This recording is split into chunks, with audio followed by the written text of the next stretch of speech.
27장부터 시작해야 되겠습니다. 27장. 네, 복음 전도에 대한 간단 말씀을 또 드리면, 복음 전도가 뭔가? 복음 전도는 하나님의 영원한 축복을, 그렇죠? 하나님의 영원한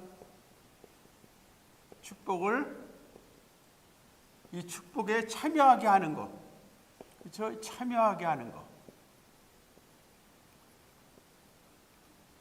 이것이 복음 전도입니다. 하나님의 영원하신 축복에 참여하게 하는 것이 복음 전도예요. 이 하나님의 영원한 축복이라는 것은 하나님의 영원한 나라에서, 그렇죠? 하나님의 나라에서 하나님의 자녀로, 또 하나님의 상속자로, 그리고 하나님의 나라의 백성의 통치자로서, 대리 통치자로서 영광을 누리는 것, 이것이 하나님의 영원한 축복이에요. 이런 영원한 축복에 참여하게 하는 것이 복음 전도입니다. 그러니까 복음 전도는 누가 하시냐? 삼위 하나님이 하시는 거예요. 삼위 하나님의, 삼위일체 하나님, 성부, 성자, 성령 하나님이 복음 전도의 주체가 되시고 복음 전도를 이루어 가시는 것이고, 그리고 이것을 누구를 통해서? 우리 전도자를 통해서, 우리 전도자들을 통해서 이 일을 이루어 가시는 것이 하나님의 복음 전도의 사역이다. 이렇게 먼저 서론적으로 중요한 말씀을 드립니다. 자, 이런 하나님의 영원한 축복에 우리를 참여하도록 하시기 위해서 성부, 성자, 성령 하나님의 그런 영원한 역사를 시작하셨는데, 그 역사에 참여하기 시작하신 것이 벌써 창조입니다. 창조예요. 하나님께서 천지 만물을, 우주 만물을 창조하셨습니다. 우주 만물을 창조하셨습니다. 하나님의 세계를 창조하셨어요. 하나님 나라를 창조하셨어요. 그래서 하나님의 세계에 모든 보이는 세계와 보이지 않는 영광스러운 모든 세계를 하나님이 다 만드시고, 하나님 보시기에 좋았더라. 그리고 하나님께서 사람을 만드시면서 사람을 하나님의 형상으로 만드셨어. 하나님 형상으로 만들었다는 것은 하나님을 닮은 존재로, 하나님과 같은 존재로 하나님의 본질에 참여하며 하나님의 자녀가 될 수 있고, 하나님의 상속자가 되어서 하나님의 나라를 그리스도와 함께 통치할 수 있는 그런 영광에 참여할 수 있도록, 그래서 하나님 형상으로 만들었습니다. 그래가지고 하나님께서 이 하나님의 영원한 축복을 하나님의 창조를 통해 시작하시고, 우리 사람을, 아담과 하와를 우리의 대표자로 만드시고 그들로 하여금 하나님의 영원한 축복에 참여하게 하신 거예요. 그래서 이제 아담과 함께 모든 후손들이 하나님의 영원한 축복에 참여하는 그런 하나님의 자녀가 되고 하나님의 상속자가 되고 하나님의 통치자의 영광에 참여하기 시작했습니다. 그래서 이 참여와 함께 하나님 나라에 보다 더 완전하고 더 영광스러운 그 축복을 하나님께서 더 주시기 위해서 하나의 훈련으로서 하나의 과정. 그래서 하나님께서 이제 그 언약을 주신 거죠. 언약. 이게 창조 언약이라고 할 수 있는데, 언약을 주셨습니다. 언약을. 이것은 뭐냐면 땅을 다스리고 정복하라는 문화명령도 들어가고, 문화명령으로서의 언약이 들어가고, 그리고 이제 선악과라는 나무 열매를 따먹지 말라. 선악과.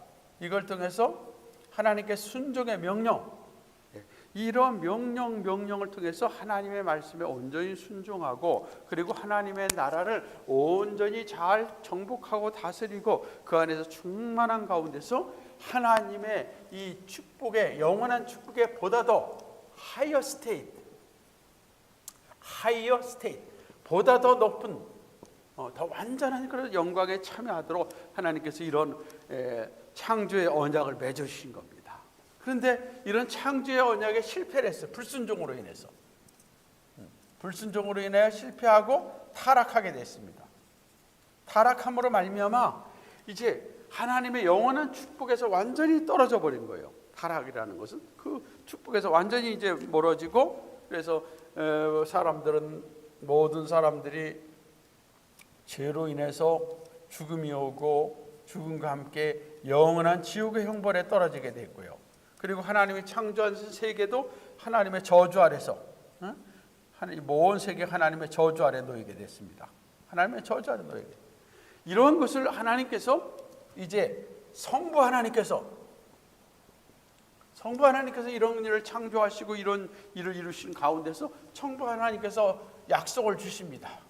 무슨 약속을 주시냐? 구원의 약속이죠. 구원의 약속이라는 것은 다시 영원한 하나님의 축복을 잃어버린 우리에게 영원한 하나님의 축복에 참여하도록 하시는 하나님의 구원의 약속이에요. 구원의 약속. 이 구원의 약속을 누굴 통해서 이루느냐? 구원자, 중보자이신 창세기 3장 15절에서 여자의 후손으로 오실 그분을 통해서 이 영원한 하나님의 축복에 다시 한번 참여하게 하시고 그 역사에 우리가 동참하도록 하시는 거죠. 자, 이런 것을 보면 결국 구원이라는 것은 이러한 죄와 죽음과 지옥으로부터 우리를 건져내서 그래서 다시금 하나님의 영원한 나라, 이 잃어버렸던 깨어졌던 이 하나님의 나라의 시작을 다시금 거기에 그 하나님의 영원한 나라에 이제 이 영원한 하나님 나라는 이미 영원한 나라는 시작이 됐습니다. 이 영원한 나라를 다시금 회복해서 이 하나님 나라의 이제 나라의 백성이 되고 나라의 이제 상속자가 되고 그리고 그 나라의 하나님의 자녀가 되게 하시는 이것이 구원의 축복입니다. 그리고 이제 하나님께서 심판하심으로 이 온 세계도 하나님의 저주 아래 놓이는데 이것도 하나님께서 새롭게 하시는 거죠. 새롭게 하시는 거예요. 이게 구원의 역사입니다. 이런 역사를 하나님께서는 구약에서도 이미 약속하시고 이것을 이러한 구원의 약속을 전하도록 전도의 사명을 구약에서 주신 겁니다. 구약에서.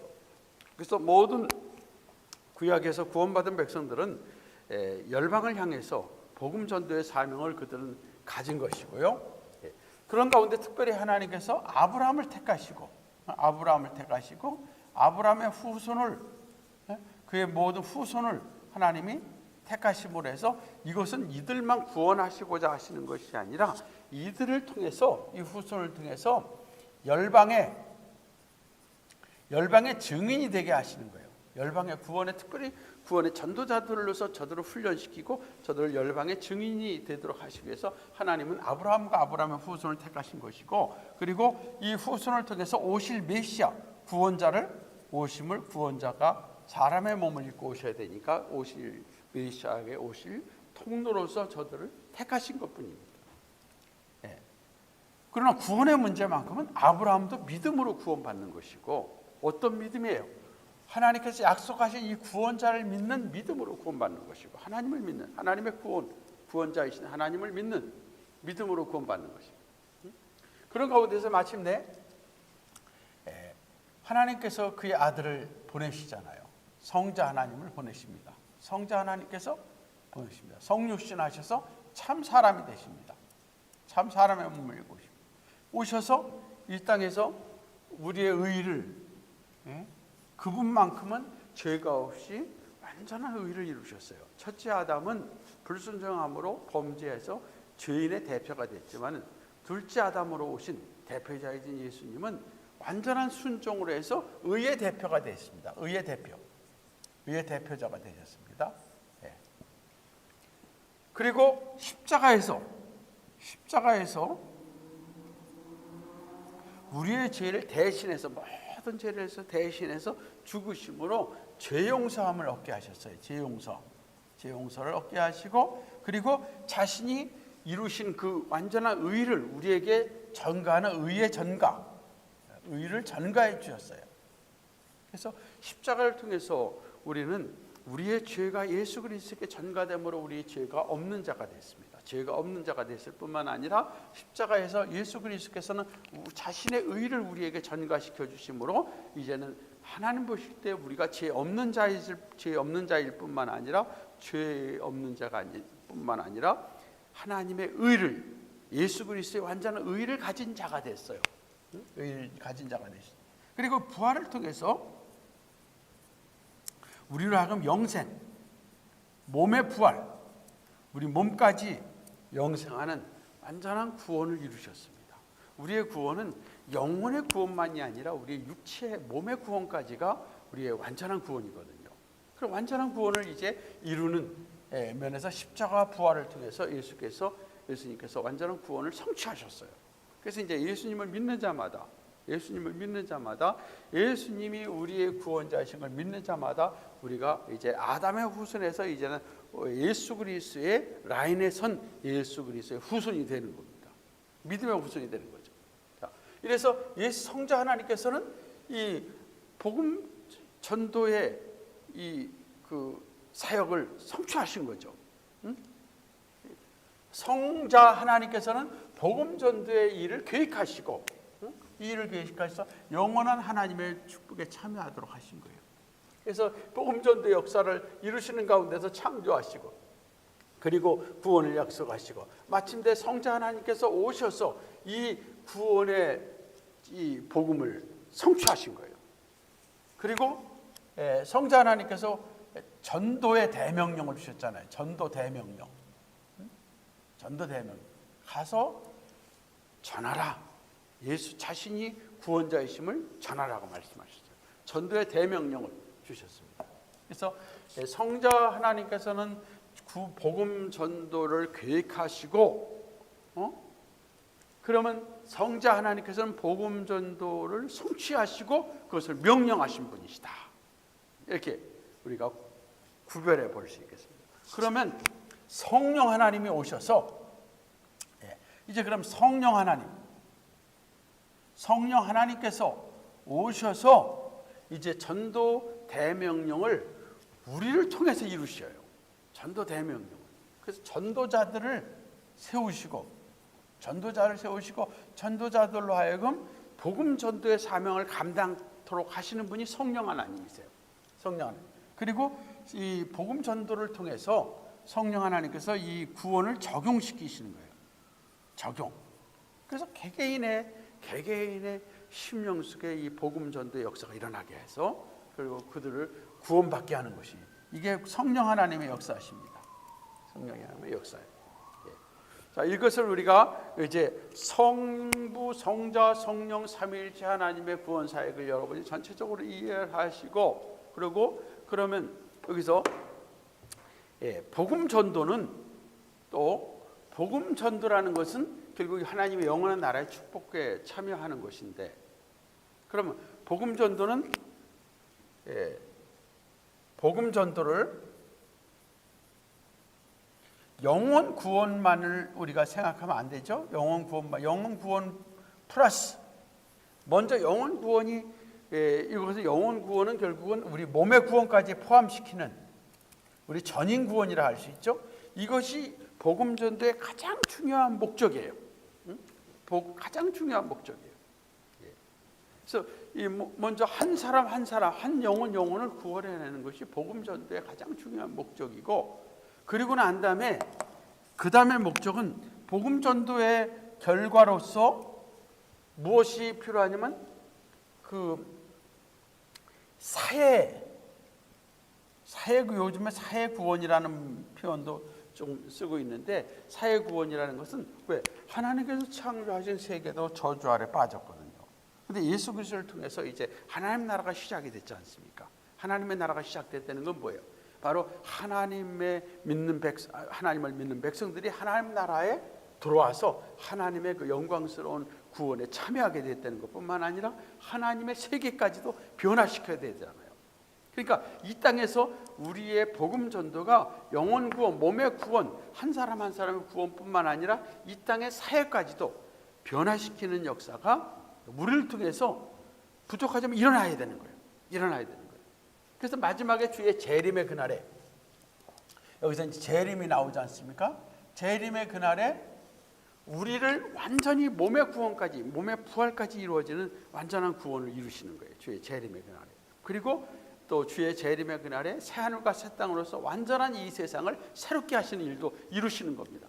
그렇죠? 마지막 주의 재림의 그날에 우리의 완전한 구원이 완성되잖아요. 우리 전인 구원이 완성되잖아요. 전인 구원이 완성되고 그 다음에 세상의 모든 세계까지도 새로운 세계로서의 구원이 이루어지는 겁니다. 이 완성이 되는 거예요. 그러면 이미 하나님 나라가 주의 재림을 통해서 완성되지만 하나님 나라가 주의 초림을 통해서 이미 시작이 됐단 말이에요. 그렇다면 우리 한 사람 한 사람들이 구원받아서 하나님 나라의 백성이 되는 것뿐만 아니라 이 땅도 이 사회도 하나님의 의와 하나님의 그 선함이 가득 찬 이 세상으로서 변화되어야 되는 그런 것이 하나님이 하실 일이고 우리 전도자들이 해야 될 하나의 그 결과적인 한 일입니다. 그래서 복음 전도는 영혼 구원과 몸의 구원, 전인 구원이 가장 우선순위가 돼야 되겠고 그리고 나서 사회 구원이 또 따라오기 때문에 우리가 복음 전도와 선교와 관련돼서 가서 뭐 그 병원을 세우고 고아원을 세우고 또 학교를 세우면서 또 그 사회를 좀 새롭게 또 이렇게 개혁시켜주고 변화시켜주는 이것도 하나의 중요한 하나의 복음 전도의 사역이 되는 것이죠. 그러나 가장 중요한 것은 먼저 영혼 구원과 우리 전인 구원이라는 것을 말씀을 드리고 그래서 전도자의 사역을 생각하면요, 전도자는 이제 이러한 영혼 구원과 몸의 구원 그리고 전도자는 사회의 변화까지 이루어질 수 있는 것. 우리 개인적으로 우리가 한 사람 한 사람의 삶을 한 사람 한 사람 전도할 때 그들을 예수님께로 인도하고 그들로 하여금 이제는 이제 예수님 믿고 구원받아서 구원받은 자로서 이제 변화된 죄자의 삶을 살게 하는 것. 복음 전도의 그 하나의 그 전도자의 사역입니다. 그래서 전도해서 저들로 하여금 예수를 믿고 그리고 교회의 한 일원이 되게 하고 그리고 나서 저들이 구원받은 자로서 예수님을 따르는 죄자가 되고 그리고 나서 저들이 또 가서 다른 자를 전도하게 하는 이 전도자의 그런 사명까지 하게 하는 것이 결국 이것이 전도자의 그런 사명이에요. 그래서 사도 바울은 디모데에게 내가 충성된 사람 증인을 잘 세우라. 그럼 저들이 또 충성된 증인을 또 세울 것이고 그래서 계속해서 이 복음의 말씀이 전파되도록 하라. 이렇게 권면하는 말씀이 있지 않습니까? 이 말씀을 보면서 우리가 복음 전도의 사역을 이렇게 한 사람 한 사람을 구원해서 저들로 하여금 제자의 삶을 살고 그리고 나서 저들로 하여금 또 다른 전도자가 되어서 다른 사람을 전도하게 하는 것. 이것을 이제 복음 전도자의 사역에 전체적으로 포함시키는 것을 또 오늘 내용에서 말씀을 드리겠고 그리고 이런 전도자의 사역은 이 관계망을 통해서 오늘은 특별히 이루어진다. 관계망은 net of relationship, 관계라는 그 네트가 있지 않습니까? 우리가 고기를 잡을 때 1대1로 해서 이렇게 잡는 것도 있지만은 그물로 해서 잡지 않습니까? 그물에 들어오는 자를 잡는 것처럼 우리가 관계망이라는 것은 나와 관련된 친밀한 관계와 친분을 가진 사람들을 전 대상으로 해서 이제 복음 전도하는 이 관계망 전도에 대해서 오늘 특별히 말씀을 드리도록 하겠습니다. 자 27장에 현대 사회와 복음 전도 제가 전체를 쭉 말씀을 드렸는데 이거 관련시켜서 한번 지금 살펴보겠습니다. 첫 번째, 자 복음 전도는 무엇인가? 복음 전도를 이렇게 표현을 하겠습니다. 우리가 기도, 우리 사람으로 말하면 우리가 숨을 쉬는 그 호흡이 있고요. 그다음 먹는 음식 양식이 있고 그다음에 운동하는 것이 있다. 이렇게 이제 세 가지가 참 중요하지 않습니까? 우리가 숨을 쉬어야 되잖아요. 호흡을 해야 되고 그다음 우리가 음식을 먹어서 또 양식을 우리 안에 또 채워야 되고 그리고 나서 우리가 또 운동을 해서 또 몸의 건강을 유지시켜 나가야 되는데 이것을 하나의 그 복음 전도와 연관시킨다면 기도는 호흡이고 영혼의 호흡입니다. 호흡. 그리고 하나님의 말씀은 영혼의 양식이에요. 양식. 그리고 복음 전도는 하나의 운동이에요. 운동.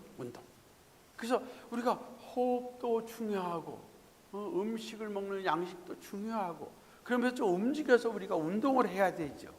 운동을 해야 되죠. 운동을 안 하면 뭔가 몸에 이상이 생기고 또 문제가 생길 수 있습니다. 그러므로 우리 그리스도인들은 기도라는 호흡과 함께 하나님의 말씀을 먹는 양식과 함께 이제 우리가 움직이고 운동하는 이 복음 전도가 우리에게 너무나 중요하다는 것을 서론적으로 말씀을 드립니다. 자, 그래서 거기에 그런 말씀이 있죠. 27장에 읽어보시면 같이 복음 전도는 하나님의 백성의 영적 건강을 유지하게 하는 운동과 같다. 전도하는 사람은 영적으로 비만증에 걸리지도 않고 지나치게 체중이 미달되지 않는다. 영적으로 항상 건강한 체구를 소유하게 된다. 이 복음 전도의 그럼 우리 그리스도인들의 그런 가장 중요한 그런 활동, 그렇죠? 활동이라면 운동이라고 말하면 활동은 바로 복음 전도예요. 복음 전도가 가장 중요한 것이라는 거예요. 이게 우선순위예요. 내가 그리스도인으로서 우리의 삶을, 우리 사랑하는 삶, 우리 크리스찬의 생활, 크리스찬의 삶, 이것이 가장 중요한 그 부분은 전도라는 거죠. 우리가 하나님의 영광을 위해서 우리가 살아간다, 우리가 움직여 활동한다. 이것이 핵심은 복음 전도와 연관되는 것입니다. 자, 그럼 복음 전도는 이제 주님의 지상 대명령과 재림을 받아낸 성도에게 분명한 과제이다. 예, 맞습니다. 복음 전도는 이제 우리에게 주시는 지상 대명령이에요. 이 땅에서 우리가 여러 가지 해야 될 일이 이웃을 사랑하는 것도 주님의 큰 대명령입니다. 이 이웃을 사랑하는 이 대명령, 이웃 사랑의 명령을 성취하는 길이 바로 이 복음 전도라는 거죠. 그러므로 복음 전도는 지상 대명령이면서 이 지상 대명령은 주님의 재림과 연관돼 가지고 우리에게 주는 거예요. 주님이 오실 그날까지 우리가 힘을 써야 된다는 거죠. 그래서 이 주님의 오심의 문제는 초대교회부터 지금까지 모든 성도들에게 주의 오심이 임박함을 늘 말씀하고 있어요. 주님이 곧 오신다는 걸 말씀하고 있어요. 개인적인 죽음보다는 주님의 재림이 더 임박했다는 것을 늘 깨달으면서 종말의식을 가지고 주님의 재림의식을 가지고 살아가라고 말씀하고 있어요. 그래서 복음 전도는 내가 사는 동안이 아니라 주님 오실 때까지, 그러면서 나에게 가장 중요한 대명령이라는 것이 복음 전도입니다. 자, 복음 전도의 정의를 여기서 두 가지로 내릴 수 있어요. 복음 전도의 정의. 자, 복음 전도의 정의에서 먼저 복음주의, 에반젤리컬한 진영에서 내리는 것이 있고 에큐메니컬한 진영에서 내리는 복음 전도가 있습니다. 우리 복음 성경적이고 복음적인 하나의 정의를 내린다면 바로 무엇이냐? 복음 전도라는 것은 그리스도의 구원의 복음을 비기독교인들이 믿을 수 있도록 선포하고 설득하는 일이다. 복음 전도라는 것은 복음의 비밀, 복음의 말씀을 불신자들에게 전해서 저들로 하여금 믿도록 하는 것이, 이게 복음 전도다. 복음 전도다. 그래서 복음을 선포하는 것을 가장 중요하게 얘기하고 있습니다. 그런데 에큐메니컬에서는 그렇지 않단 말이에요. 그래서 복음, 우리가 먼저 첫 번째 복음주의에 있어서 전도라는 것은 불신자에게 예수 그리스도를 구원자로 믿도록, 그래서 그들로 하여금 구원을 받고, 그리고 나서 저들이 교회의 한 일원이 돼서 교회 공동체를 세워나가게 하는 것이, 이게 복음 전도다. 이렇게 우리가 정의를 내립니다. 그런데 에큐메니컬에서는 전도를 개인이 예수 그리스도를 구주로 믿고 저들이 개인적으로 구원을 받고 그래서 교회를 세워나가는 이것보다는 이 에큐메니컬에서는 개개인이 이 세상을 좀 더 의롭고 선한 사회를 세워나가는 것, 사회 변혁 쪽으로 이렇게 정의를 내리고 있어요. 전도를요. 그러니까 전도라는 것을 개인이 어떤 예수님을 믿는 그것이 아니라 개인이 저들의 그 선한 양심을 가지고 사회를 변화시켜 나가는 쪽으로만 하니까 이것이 복음 전도의 본질에서는 벌써 좀 이게 떨어져 나가는 겁니다. 그래서 복음 전도와 이 사회를 변화시키는 사회 구원, 이거는 먼저 구별이 돼야 돼요. 같이 되거나 이거 우선순위가 바뀌었으면 안 됩니다. 그래서 복음 전도라는 것은 먼저 영혼 구원, 몸의 구원이라는 것을 먼저 전제를 하고, 이걸 가장 중요하게 여기고, 그 다음에 사회 구원이라는 것이 따라 나오는 결과로 봐야지, 이것을 별개로 봐가지고 밑에 후자 사회 구원을, 사회 변화만을 강조하는 것으로 복음 전도를 정의 내려서는 안 된다는 거죠. 그래서 복음 전도라는 것은 항상 먼저 복음의 본질을 바로 알고 복음의 본질을 증거하는 것. 예? 그래서 한 사람 한 사람을 구원해내는 것이 복음 전도의 가장 중요한 것이고, 그리고 나서 구원받은 저들이 가서 그리스도인의 삶을 살도록 하는 것이, 그러므로 저들을 통해서 자연스럽게 세상이 변화될 수 있도록, 사회가 변할 수 있도록 하는 것이 바로 복음 전도의 그런 과정입니다. 여기에 147페이지에 보면은 거기 그 에큐메니칼 그쪽에서는 사회 변화를 무슨 봉사, 교육, 구제, 교제 이런 것들을 하는데, 이것은 복음 전도의 본질에서 이거와 일치시킬 수는 없고, 복음 전도의 본질은 저들의 영혼을, 저들의 심령을 변화시켜서 저들로 하여금 예수 그리스도를 믿도록 하고, 저들이 구원받은 자들로서 이제 하나님의 교회의 한 일원이 되고, 그리고 나서 이제 저들의 삶을 통해서 세상을 변화시켜 나가는 것까지 이제 연관을 시켜야 된다는 겁니다. 자, 복음 전도에 대한 전통적인 개념을 증거한 분들이 여기 세 분이 나옵니다. 마이클 그린, 147페이지 제일 밑에 보면 마이클 그린은 전도는 그리스도를 믿게 하고 그리스도의 교회와 연합하게 할 목적으로 구원의 좋은 소식을 사람들에게 전하는 것이다. 예? 존 스타트는 전도의 본질은 복음을 신실하게 선포하는 것이다. 제임스 패커는 전도는 좋은 소식을 전파하는 것으로, 이렇게 좋은 소식을 전파하는 것으로 정의를 내리고요. 그리고 이어서 계속해서 패커는 전도가 삼위일체 하나님과 신본주의를 근거로 이해해야 된다. 그래서 이 전도는 삼위일체 하나님의 사역으로 이해를 해야 되는 거라는 거죠. 삼위일체. 그래서 성부 하나님께서 영원전에 계획하신 그 계획을 따라서 창조하셨죠. 그러나 불순종했을 때 성부 하나님께서는 심판하시는 하나님이세요. 심판하시지만 그러나 그 심판과 함께 하나님은 사랑이시기 때문에 또 사랑을 베풀어서 약속을 하시고 그 약속을 이루어 가시는 분이시다. 그리고 성부 하나님께서는 그 약속을 따라서 오셔서 속죄의 역사를 성취하신 분이시다. 그리고 전도의 대명령을 주신 분이시다. 그리고 성령 하나님께서는 오셔서 전도의 명령을 우리로 하여금 수행하도록 전도자를 통해서 역사를 하시고 전도자를 세우시고, 그리고 그 전도자들이 증거하는 그 복음을 통해서 한 사람 한 사람들의 영혼이 변화되게 하시고 중생에서 거듭나게 하시는 역사가 일어나게 하신다.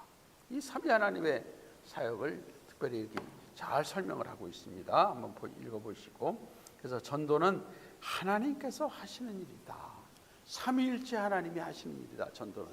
그리고 그 삼위 하나님이 하신 일인데 그 삼위 하나님께서는 누굴 통해서? 사람을 통해서 하신다. 전도자를 통해서 하신다.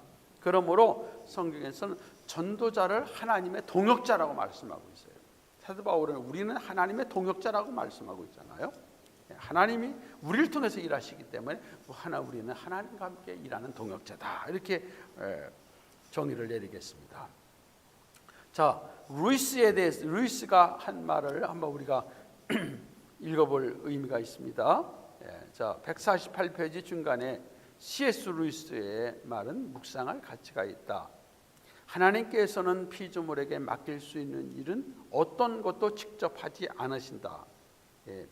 그분께서는 자신이 직접 하시면 눈 깜빡할 사이에 완벽하게 하실 수 있는 일을, 그리고 느리고 서툰 우리에게 명령하도록 명령하신다는 거예요. 누구도 유한한 자유의지가 하나님의 전능하심과 공존할 수 있다는 것을 완전히 납득하기는 쉽지 않다. 그러나 매 순간 어떤 형태로든 우리에게 맡겨주신 하나님의 양보하심이 포함되어 있는 것 같다. 하나님이 직접적으로 하신 일을 우리에게 동역자로 삼으시고 우리를 통해서 이루시고 우리로 하여금 그 영광스러운 사역에 참여하게 하시는 것은 하나님의 양보라는 거예요. 우리가 그 참여함으로 해서 하나님의 더 크신 축복을 받게 되는 거 아니겠어요? 하나님이 우리를 통해서 역사하신다.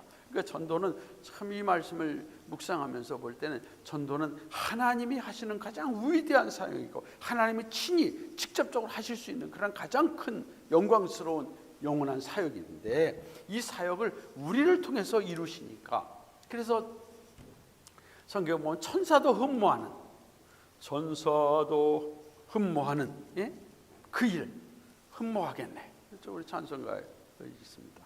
네. 우리 이런 것을 다시 생각하시고 자 148페이지에 이제 전도의 네 가지 측면이 나옵니다. 전도의 네 가지 측면.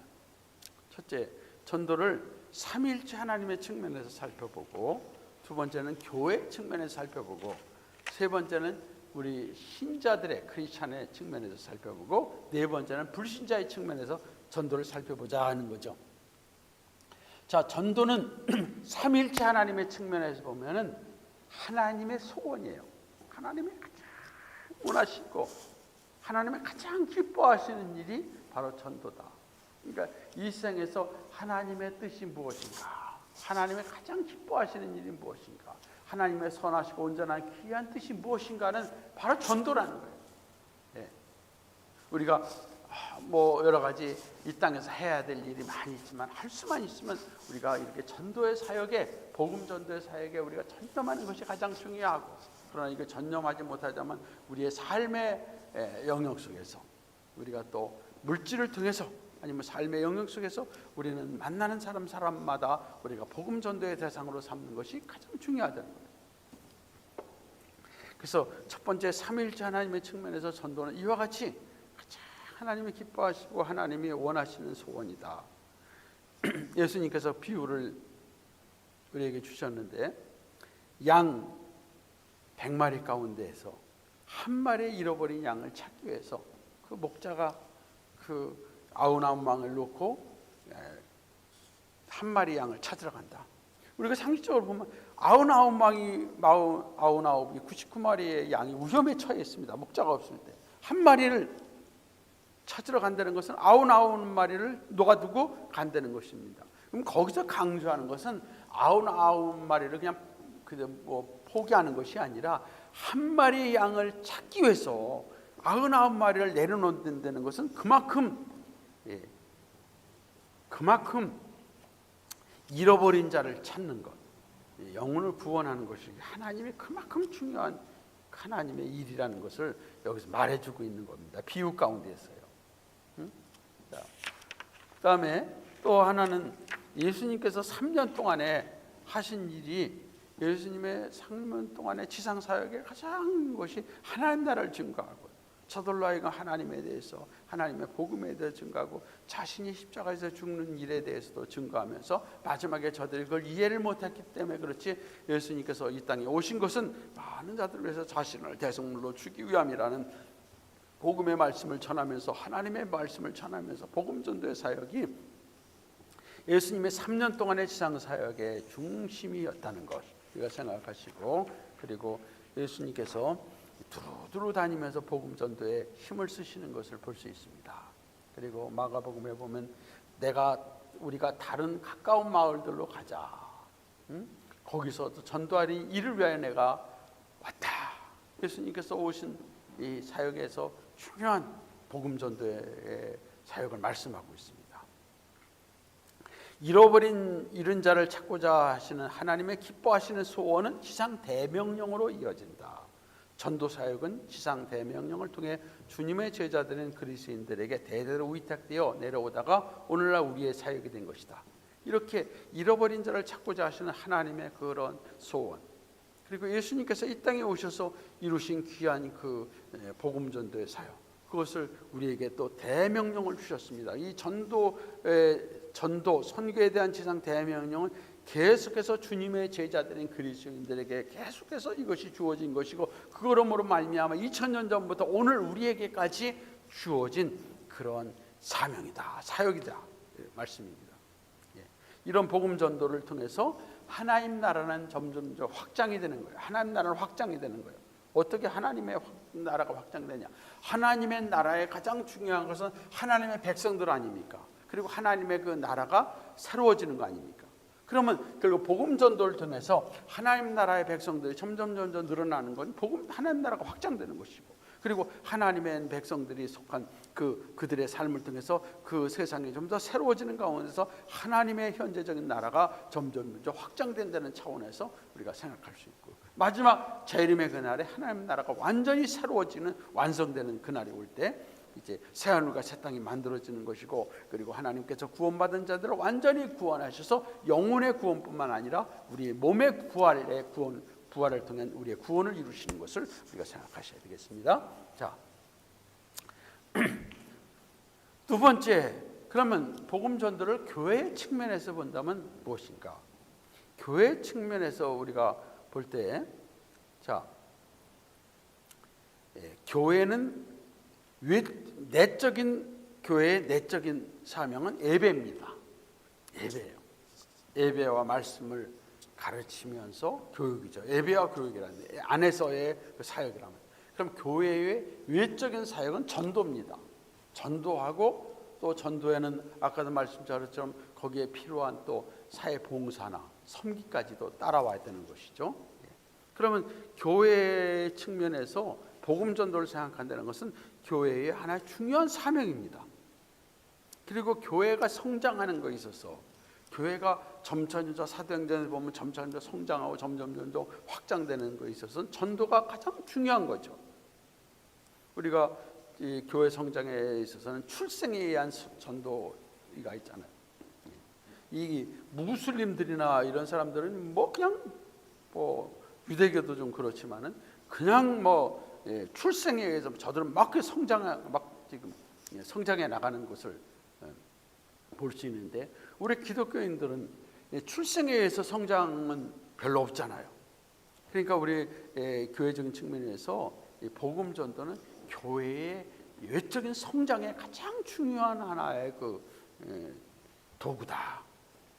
그래서 복음 전도는 교회 성장의 가장 중요한 성장 요인이라는 것을 우리가 생각을 해야 됩니다. 그래서 결국 하나님의 교회가 부흥하고 성장하는 것은 복음 전도를 통해서 이루어지는 것이고요. 먼저 중요한 것은 삼일째 하나님의 관점에서 하나님이 가장 기뻐하시고 중요한 기뻐하신 일이고 하나님의 소원이고 하나님의 명령이면서, 두 번째 교회 측면에서 볼 때는 이 복음 전도를 통해서 교회는 부흥하고 교회는 성장하는 거예요.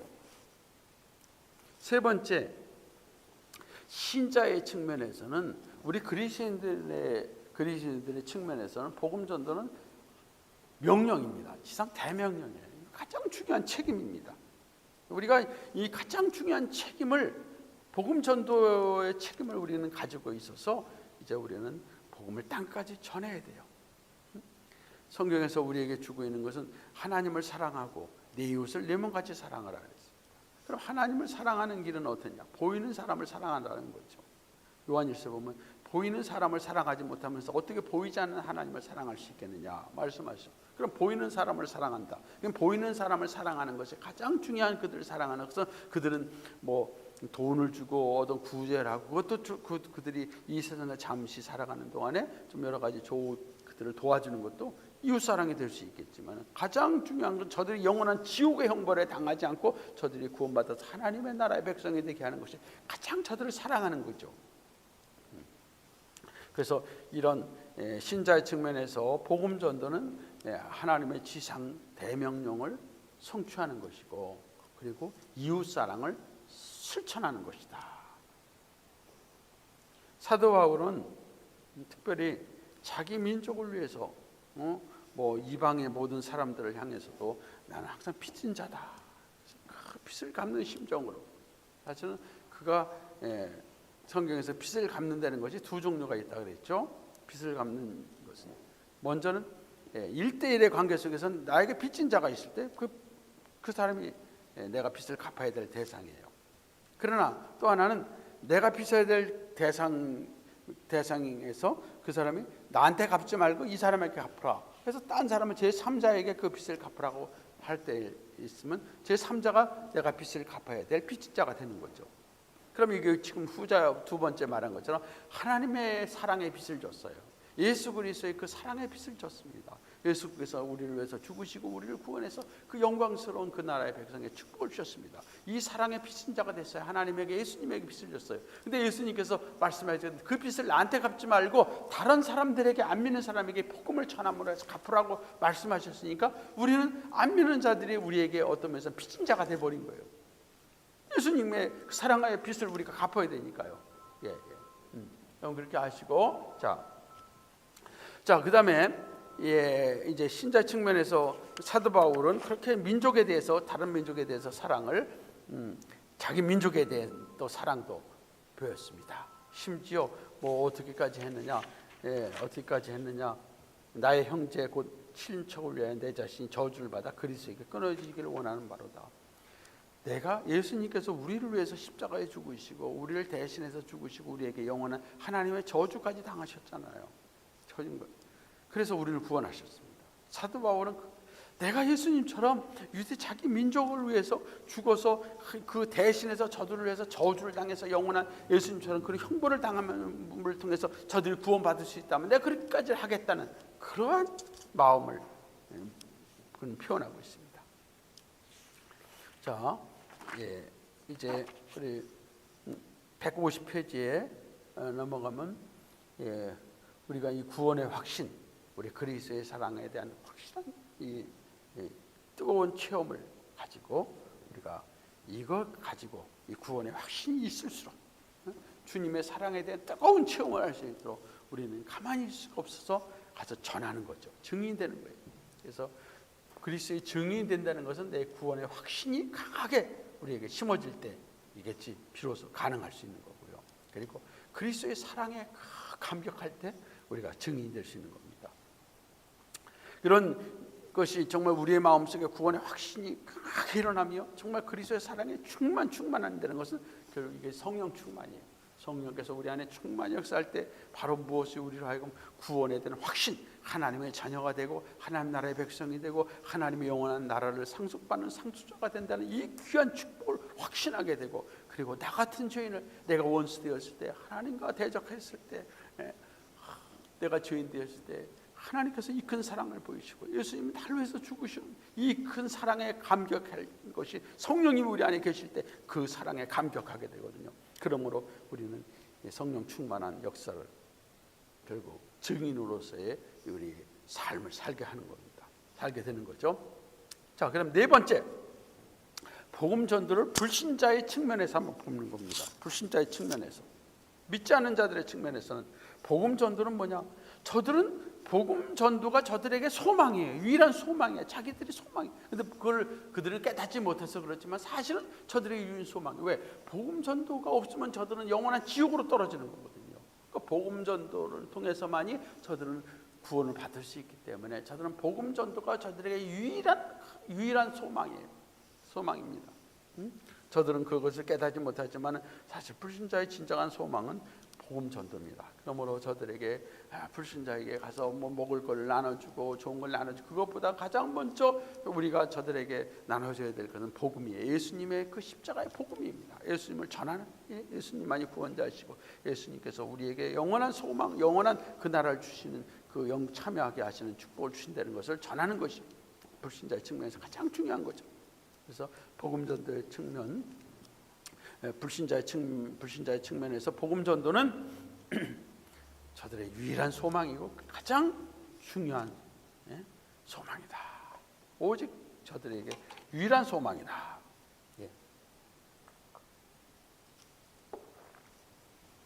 그 다음에요, 150페이지에 보시면 전도의 긴급성이 나옵니다.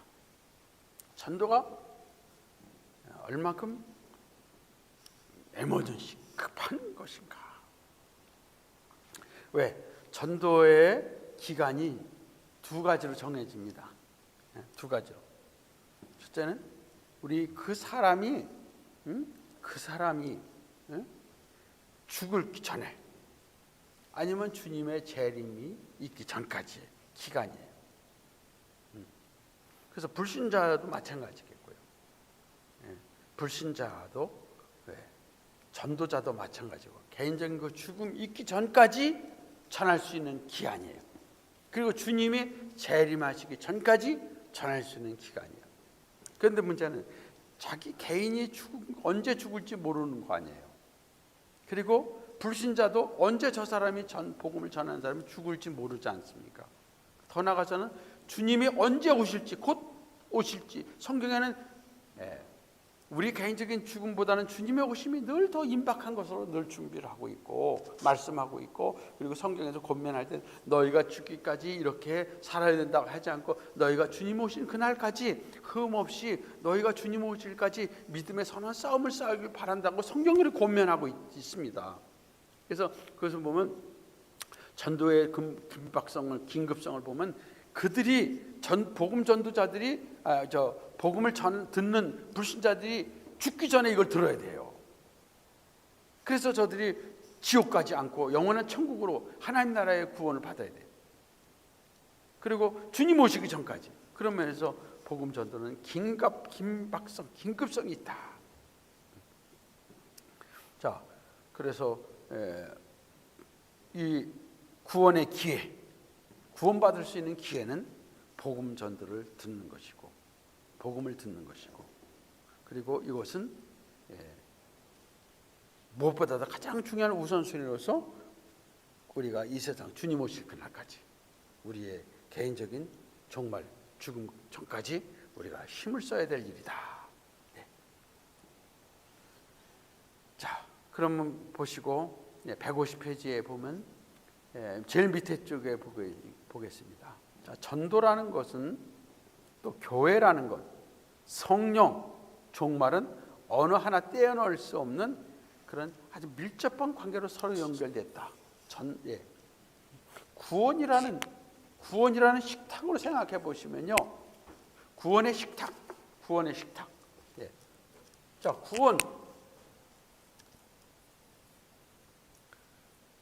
구원의 식탁이라고 한다면요, 구원 식탁, 이게 식탁입니다.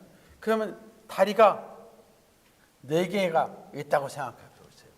자, 구원의 식탁입니다. 구원의 축복의 식탁입니다. 여기에는 뭐가 있냐면 하나의 다리는 전도, 하나는 교회, 그렇죠? 그 다음에 세 번째로는 성령, 네 번째는 종말, 성령, 그다음에 종말, 다 이게 연결되는 거죠. 구원. 복음 전도를 통해서 구원의 식탁에 참여할 수가 있어요. 그리고 교회가 이 복음 전도의 사명, 복음 구원에 참여할 수 있도록 교회가 중요한 도구로 쓰임을 받게 돼요. 교회 그리스도인들이, 교회라는 것은 결국 믿는 자들입니다. 구원받은 믿는 자들이에요. 이들을 통해 교회를 통해서, 그리고 성령님이 역사하실 때 이 구원의 식탁에 참여할 수가 있어요. 그 다음에 종말, 마지막 주님 오실 그날까지요, 가능한 거예요. 이 네 가지를 우리가 여기 생각하면서 이 네 가지 사실에서 우리는 전도라는 걸 통해서만이 복음 전도의 구원 역사를 이룰 수 있다. 전도라는 것 통해서 구원의 역사를, 그리고 이 구원의 식탁에 참여하는 것은 교회가, 그리스도인들의 모임인 공동체인 교회, 그리스도인들이 해야 될 일이고, 그리고 이것은 성령님이 주관하시고, 그리고 마지막 주의 재림의 그날까지 이룬다. 이 네 개를 구원의 식탁과 연관시키는 것 참 의미가 있습니다. 자, 보시고요. 4번, 이 151페이지에 4번으로 가면 전도자는 제자도의 열매다. 제자도의 열매다.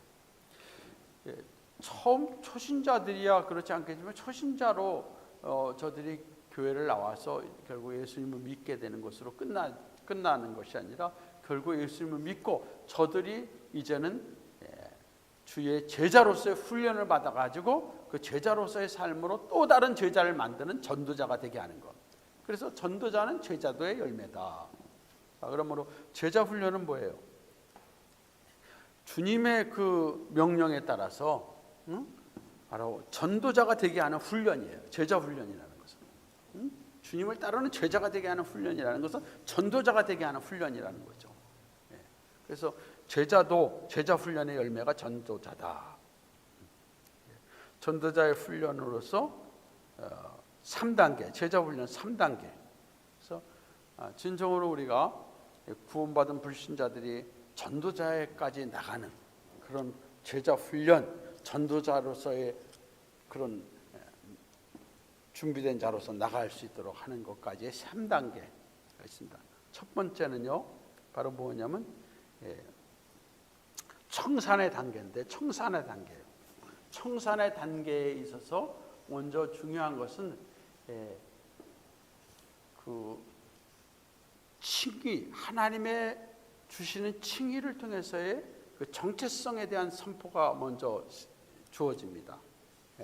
우리가 예수님을 믿음으로 말미암아 구원받았다는 것은 이제는 하나님의 의를 힘입은 의로운 자들이 되었다. 그리고 하나님의 자녀가 되었다. 이런 정체성을 먼저 성경 말하고 있지 않습니까? 그럼 하나님의 자녀가 되었고 하나님의 의로운 백성이 되었고 하나님의 나라를 상속받을 자들이 되었다는 것. 그러면 이런 정체성이 먼저 구원에서 주어지고 있는데, 정체성을 분명히 밝혀주고 있는데, 그러면 거기에 맞는 이제는 삶과 인격과 삶이 변해져야 되잖아요. 인격과 삶이 달라져야 되지 않습니까? 변화해야 되잖아요. 그러니까 이제는 청산에 대한 하나님의 말씀에 따라서 내가 이제 하나님의 자녀가 되었으니까 이제 자녀답게 생각해야지. 내가 하나님의 백성이 되었으니까 이제 하나님 백성대로답게 살아야지. 그래서 과거의 잘못된 비성경적이고 잘못된 사고, 잘못된 생각, 잘못된 삶을 내려놓고 청산하는 거예요. 이걸 다 잠깐 없애버리는 거예요. 그래서 신자는 자기중심적인 사고방식, 세상적인 습관, 쾌락, 명예, 이익 추구, 육체적인 만족, 갈채, 위로, 이런 예수님 믿기 전에 살았던 삶의 습관들, 그런 어떤 그 인격적인 모습들, 이런 것들이 다 청산이 돼야 돼요. 우리가 구원을 받을 때 우리의 선한 공로나 우리의 어떤 선한 삶을 통해서 구원받는 것이 아니잖아요. 우리 자신이 주인됨을 고백하고 예수님이 우리의 구원자이심을 믿고 이제 우리가 영접함으로 말미암아 하나님께서 주시는 그런 은혜가 바로 무엇이냐면 죄 용서함과 함께 우리가 하나님 앞에 의롭다는 그 칭의를 얻게 되고, 그러므로 말미암아 하나님의 자녀가 되고, 그리고 하나님의 영원한 나라의 상속자가 되고 그 나라의 백성이 되는 거 아니에요. 이런 축복을 하나님께서 우리에게 허락하셨다고 선포하신단 말이에요. 이제 너는 자녀다, 너는 나의 의로운 백성이다, 이거 선포하죠. 그러니까 이제 첫 번째 우리가 제자들의 훈련은 청산의 단계예요.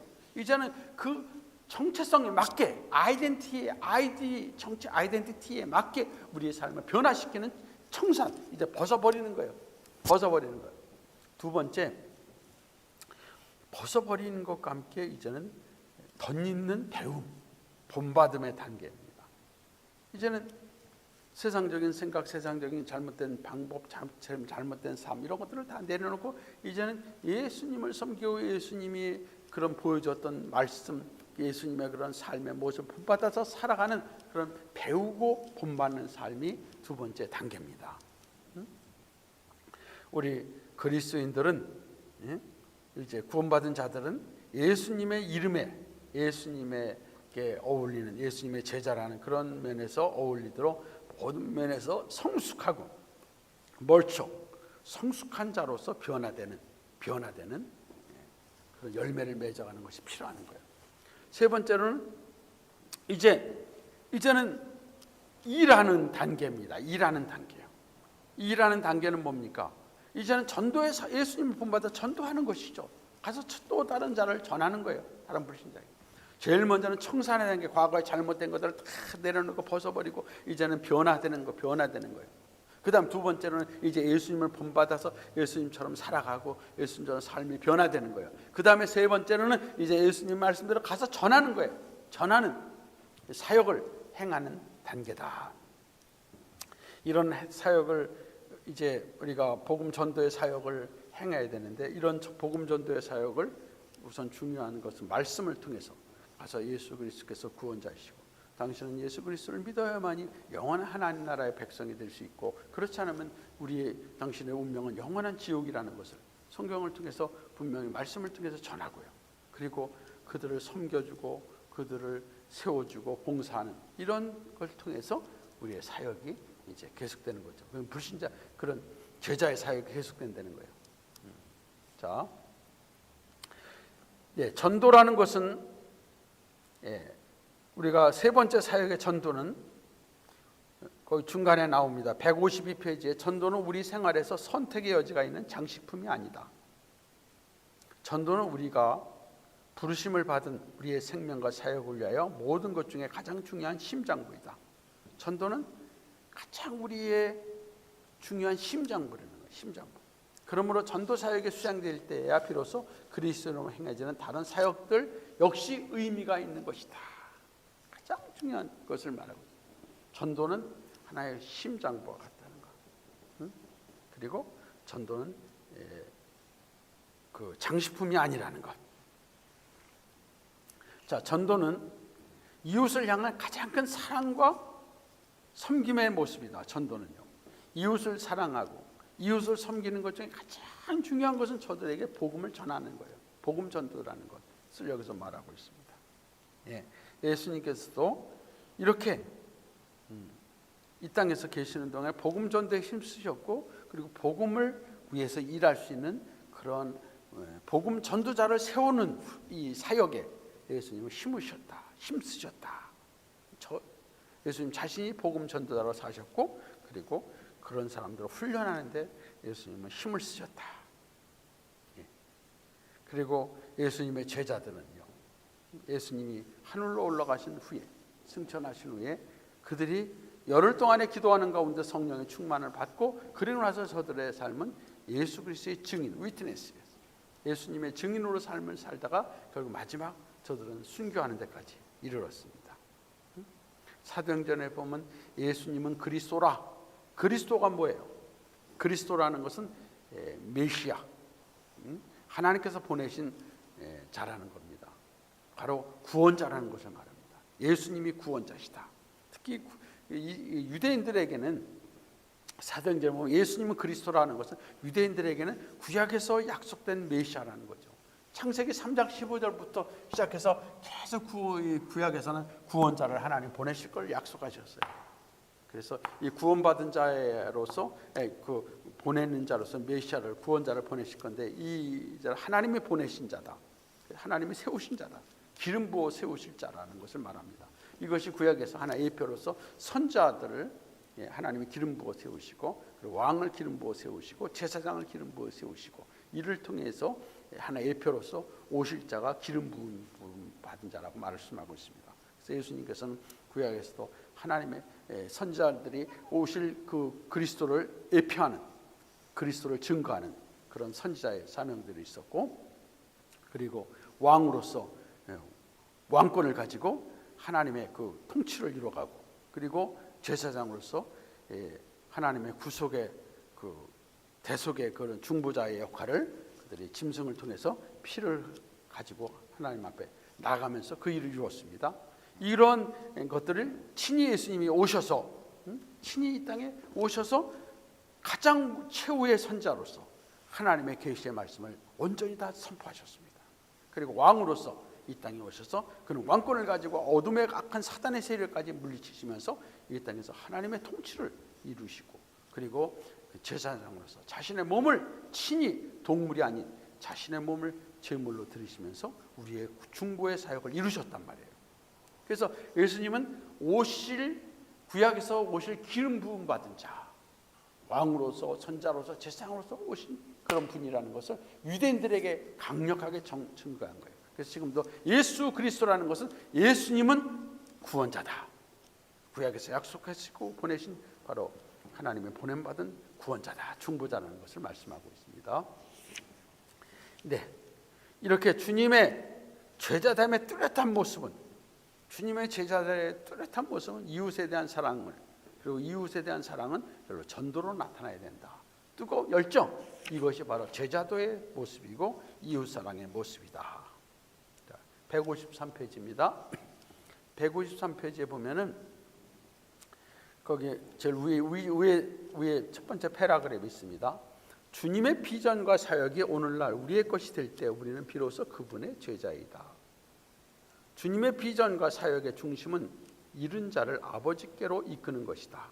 그러므로 주님의 제자에게는 잃은 자를 구원하고자 하는 열정이 뜨겁게 타올라야 한다. 주님의 제자. 그럼 우리가 주님의 제자 아닙니까? 우리는 주님을 따르는 자 아니에요. 그리스도인이라는 것은 주님을 따르는 자들이라고 말하는 거예요. 크리스찬이라는 것은. 그럼 우리가 진정한 크리스찬이고 진정으로 주님을 따르는 제자라면 우리는 뜨거운 열정이 영혼을 구원하고 저들을 구원하고자 하는 뜨거운 열정이 우리에게 일어나야 된다. 자, 그러면 이제 153페이지에 오늘날 복음 전도의 위기에 대해서 말하고 있습니다. 5번 오늘날 복음 전도 위기. 사실 오늘날 복음 전도의 위기가 어떤 면에서는 참 심각하게 들어진 현상이 있죠.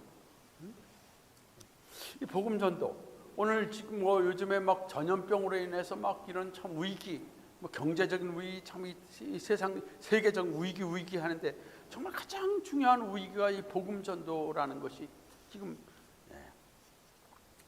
이게 거의 지금 제대로 실천이 안 되고 있는 것이죠. 이게 위기죠. 자, 복음 전도 위기에 대해서 왜 이렇게 됐는가? 세 가지가 있습니다. 첫째는요, 복음 전도의 개념이 변질됐어요. 복음 전도의 개념은 복음 전도의 본질은 뭐예요? 사람을 구원하는 거예요. 전인 구원이에요. 영혼 구원과 몸의 구원, 전인 구원입니다. 근데 이것이 자꾸만 사람의 영혼 구원, 그러다 보니까 사람을 구원하는 거니까 다른 타 종교를 믿는 사람들도 이거 다 잘못된 자들 아니에요. 오직 기독교만이, 오직 하나님만이 참 하나님이시고 예수님만이 참 구원자라는 거. 그래서 저들 구원해야 되는데 이런 복음 전도의 본질을 바로 이해를 해야 되는데 그렇지 않고 이제 복음 전도를 사회 변화라는 거, 사회 변화, 인간화 이런 쪽으로 가다 보니까 전도라는 것에 면에서 그냥 복음을 전해서 다른 종교를 가진 사람들은 그냥 놔두고 그냥 사회를 변화시키고 인간답게 살게 하는 쪽으로 가보자. 그래서 봉사하고 무슨 뭐 교육하는 이러다 보니까 전도라는 것이 거의 이제는 없어지고 그냥 사회 봉사, 사회 변화, 사회 개혁적인 차원으로 가버렸습니다. 이게 오늘 복음 전도의 위기 중에 하나라는 거예요. 우리가 복음 전도 참 전에는 참 너무 아주 신랄하게 예수 천당 바로 이것이 어떤 면에서 복음 전도의 중요한 본질 중에 하나예요. 예수를 믿어야만 구원받고 영원한 하나님 나라 간다는 이것인데 이런 개념이 지금 없어지고 그냥 이 세상에서 좀 더 사는 사람을 섬기고 사랑하고 그리고 좀 사회를 좀 변화시키는 거 이게 그냥 복음 전도처럼 돼버렸으니까 실제로 복음 전도하는 일이 지금 점점 더 식어지고 있는 거예요. 두 번째, 전도와 신학의 분리 현상이에요. 전도자들이 그 신학에 대한 별로 관심이 없어요.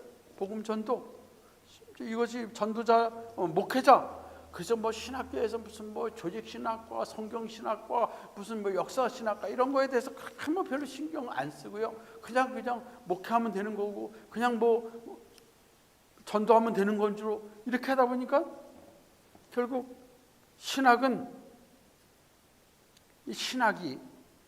전도의 근거나 어떤 힘이 되지 못하고 있어요. 기초가 되지 못하고 이론적인 거 돼버려요. 그러니까 신학은 이론적인 거, 주상적인 거로 돼버리고요. 전도는 그냥 신학과 기초에 그거 없이 되다 보니까 결국 전도가 하나 뭡니까? 인간적인 하나의 그 어떤 면에서 사역이 돼버리는 거죠. 전도는 신학에 근거하지 못하면요, 결국은 하나님의 삼위일체 하나님의 사역으로서 이해를 못하고 전도는 결국 내가 열심히 하는 그냥 하나 인간적인 사역으로만 되어버리는 거예요.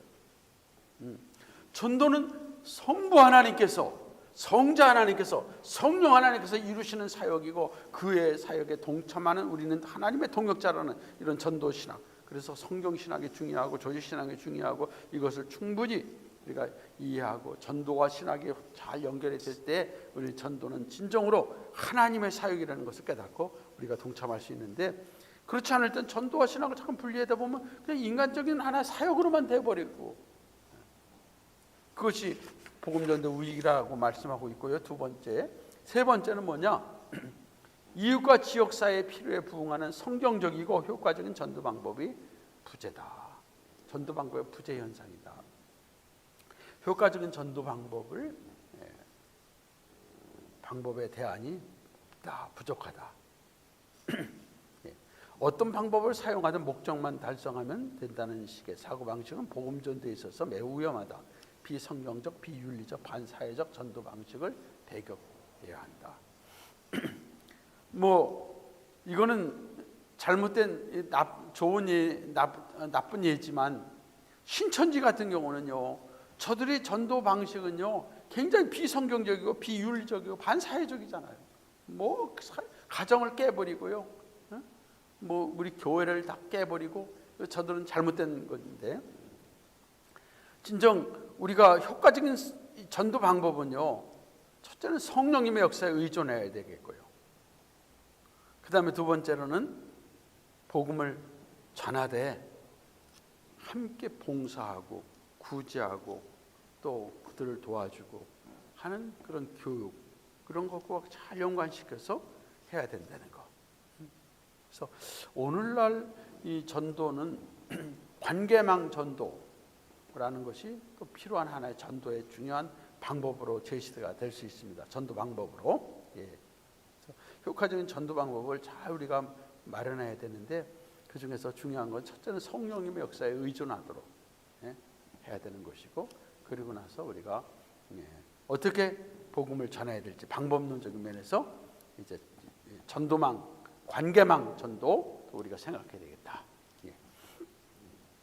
여기에 보니까 154페이지 중간에 보면 어느 전도팀이 시골 마을을 다니면서 집집마다 방문 전도를 했다.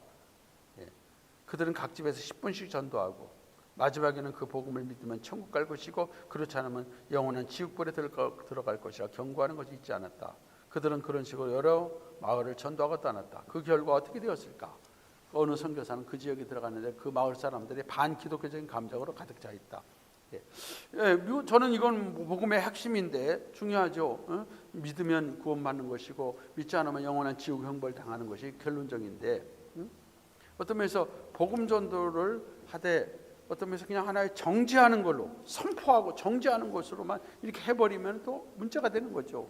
중요한 본질인데, 믿으면 천국 가는 거, 믿지 않으면 당신 지옥 간다고 하는 것은 우리가 중요한 내용이지만은 이것이 방법론적인 면에서 우리가 이걸 그들에게 사랑과 섬김을 가운데서 이것이 잘 전파돼야 되는데, 그들을 정말 사랑하는 마음으로, 그들을 위하는 마음으로 해야 되는데, 잘못되면 그냥 그들에게 정죄하고 그들을 심판하는 차원에서 당신들이 알아서 결단하라는 식으로 하는 것은 조심스러운 것이고 효과적인 방법이 되지 못한다는 거 한번 여기 생각하시고, 예수님께서는 바람직한 전도 양식으로 전도를 보여주셨잖아요. 사마리아 여인이 주님을 만날 때 예수님께서 그에게 바로 복음 전도를 하시기 전에 먼저 물과 관련돼 가지고 그 여인은 물 문제, 물을 가지러 왔습니다. 육신의 그 갈증을 해결하기 위해서 왔습니다. 또 예수님께서도 그에게 필요한 물을 좀 달라고 하십니다. 그래서 그런 문제를 가지고 실제적으로 필요의 문제를 가지고 현실적인 문제를 가지고 우선 접근을 합니다. 그랬을 때 그 여인의 반응이 굉장히 좀 놀라운 반응을 보입니다. 자, 이렇게 해서 예수님이 대화를 하는 가운데서 당신이 나에게 줄 수 있는 물은 먹으면 목마르지만은 내가 당신에게 주는 물은 영원히 목마르지 않은 물이다. 이런 쪽으로 예수님께서 제시를 하십니다. 그래서 이런 영원히 목마르지 않은 물을 얻기 위해서 그 여인이 그걸 이제 구하잖아요. 그랬을 때 예수님께서 그의 과거의 남편의 문제를 제시하면서 그의 과거의 삶에 잘못되고 정말 그런 추악한 모습에 그것을 얘기를 하고 있습니다. 그 당시의 삶에 남편이 다섯이다. 남편이. 이것은 그 여인의 삶이 남편이 다 죽어서 그렇게 된 건 아니잖아요. 볼 때 그의 인생의 어떤 면에서는 죄악됨, 그리고 인생의 그가 허무함, 공허함, 이것을 예수님이 제시하고 그것을 깨닫게 만듭니다. 그러면서 결국 그에게 자신이 진정으로 오실 구원자이시고 자신을 통해서 영원히 목마르지 않은 생명의 물을 얻을 수 있다고 예수님이 친히 자신을 증거하십니다. 자, 여기서 보면 예수님의 그 전도의 그 하나의 그 방법의 양식을 보면요, 일상적인 생활에서 서로 이제 접촉점을 찾고요, 그리고 좀 가까이에서 물과 관련돼서 친분을 쌓고, 그다음에 서로 관계를 좀 더 친밀하게 하시고, 그리고 저에게 설득을 하고, 그래서 그가 또 들어온 많은 사람들에게 또 예수님이 또 전하시고, 이런 예수님의 그 전도의 양식을 한번 여기 생각해 보면 좋겠습니다.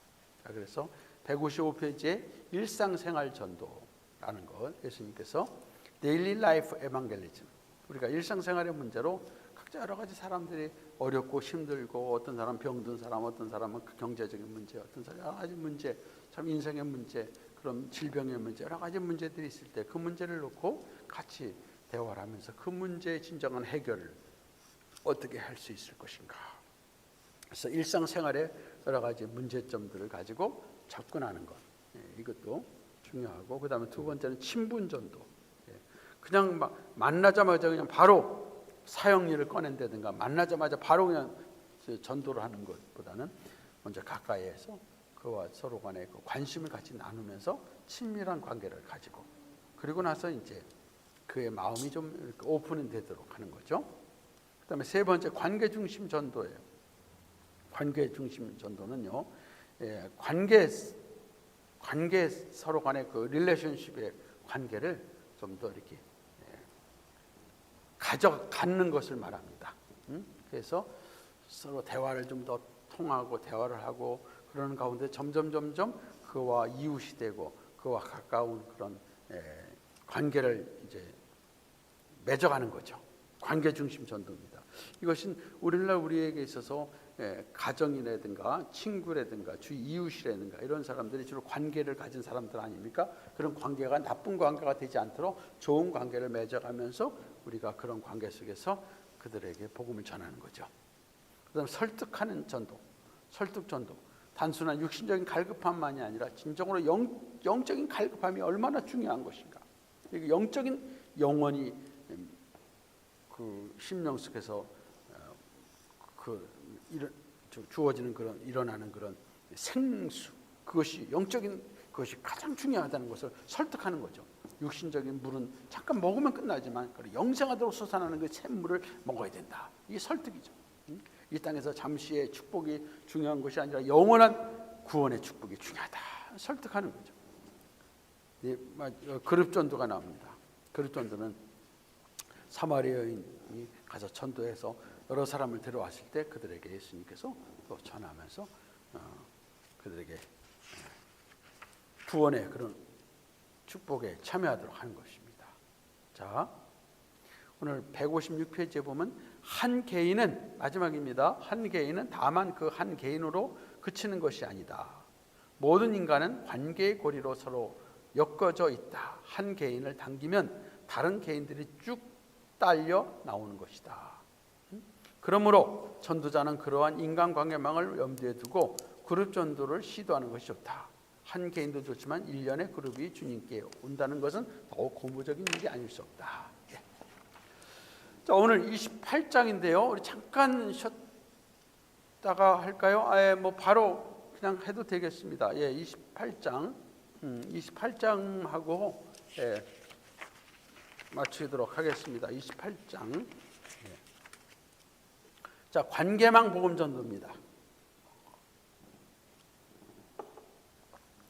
관계망 복음 전도를 보시면, 관계망 복음 전도는 그 관계 중심 전도라고 말씀을 드리면 좋겠습니다. 관계 중심. 그러니까 net of relationship. 관계라는 그 net, 그물로 말하면 그물이죠. 그냥 개인적인 낚시가 아니라 그물을 통한 하나의 그 낚시처럼 그런 전도하는 것을 말합니다. 자, 전도 대상자를 우리가 쉽게 발견하는 방법은 길을 가다가 그냥 전혀 모르는 사람 한 사람 뭐 하는 것이 아니라 우리가 늘 우리 관계 안에 있는 사람들을 전도 대상자로 삼는 거예요. 전혀 모르는 사람들이 아니라 우리가 서로 알고 있는 관계 안에 있는 사람들, 이것이 전도 사역을 가장 효과적으로 할 수 있는 그런 대상자들이다. 그래서 가장 가까이에 친밀하게 늘 접촉할 수 있는 관계에 있는 사람들, 이게 관계망이에요. 관계망 전도입니다. 여기에는 뭐 가족이 될 수도 있겠고요, 친구가 될 수도 있겠고, 이웃이 될 수 있겠고, 직장에서 있는 사람들이 될 수 있겠고, 또 내 관계에서 늘 가까이 친밀하게 수시로 접촉할 수 있는 사람들, 그것이 관계망 안에 있는 사람들입니다. 이런 관계망은 복음 전도를 하는데 중요한 통로가 되죠. 통로가 되고 접촉점이 됩니다.